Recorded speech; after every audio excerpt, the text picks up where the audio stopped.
It's always amazing to me the things that we see happen out on the water. It's like people get on vessels and all of a sudden common sense just goes straight out the door. And today we're going to explore a little about that, just things you shouldn't do when you're out boating. Welcome back, guys, to this week's episode of Boneheaded Boaters of the Week.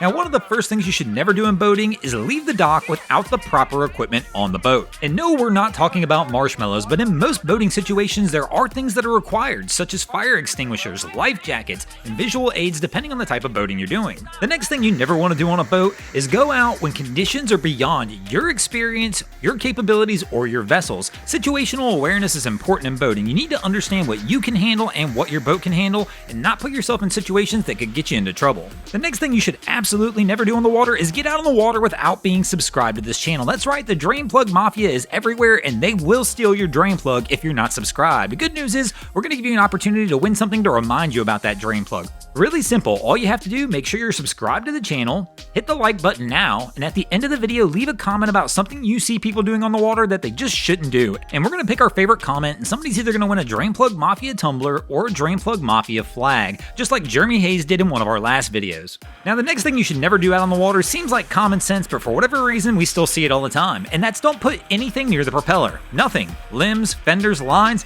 nothing that you're not willing to lose. And the next one's always an interesting one to me, and it's not going to be exactly what you think. But remember, guys, you are the captain on the vessel. Never do anything you're not comfortable with.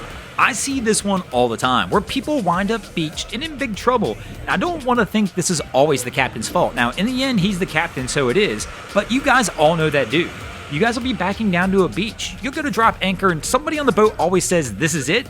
You're not going to get us closer?" And for some reason, I think captains take that as a dare when they're told that, because the next thing you know, we see them winding up in situations like this. So if you're a captain, don't do more than you're comfortable doing. And the next thing, always hire the professionals. If you're going to hire somebody for a task out on the water to do something with your boat that you spend a ton of hard-earned money on, don't go cheap.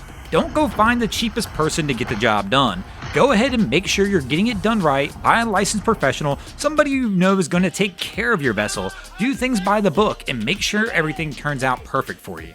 And this leads us into our next one, which is going cheap. This is the one I'll never understand for the life of me. You guys went out there and spent $100,000 on your beautiful boat, but then went out and bought the absolute cheapest garbage lines, the absolute cheapest fenders you could find, and then for the hell of it decide you're going to go ahead and skip the $50 ratchet straps that go on the back of the trailer. Guys, if you're going to buy the boat, go ahead and spend the money, get the right nice equipment to protect your investment. Now, I'm not saying you have to take it to the extremes, just get the proper stuff. I mean, of course, we're all going to know that guy who's going to take it to a whole new level. I mean, my man here wants his trailer protected so bad, he's not even willing to let it touch the road.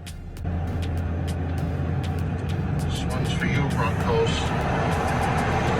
Okay, how does this one even work? Somebody's going to have to explain this one to me in the comments below on how he got it up there.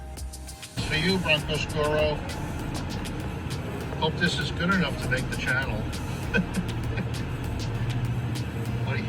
I don't know how he got it on.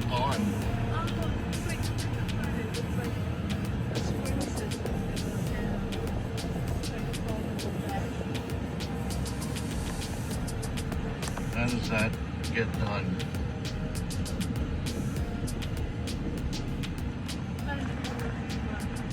And the next thing we're going to talk about that you should never do when you're out on the water is stand within the firing shot of tight lines. This one gets neglected by most regular boaters. Don't get me wrong, professional mariners are fully aware of this, but Fred next door, for whatever reason, he'll go out there and tow a much larger boat without the proper equipment, not realizing if that line snaps or that cleat breaks out of the fiberglass, all of a sudden they have a flying projectile coming at their head. And one of the last things we'll talk about today that you should never do on the boat, well, that's don't play with the wildlife. Now, I know this one's easier said than done because this is one of the fun parts of boating, being out in nature and the things that we're going to encounter, but the reality is you're in their home. If you're going to get involved with the wildlife at all out there, typically I would tell you not to engage them. In fact, if they're going to come up to you, you're going to want to let them engage you, and even then, those situations aren't always going to turn out well. I mean, even the simple act of fishing sometimes, if you're not paying attention to everything going on around you, well, things can go wrong in that as well. Thanks for watching, guys. I hope you enjoyed this week's episode of Boneheaded Boaters of the Week. If you ever see anything crazy happening out on your waterways,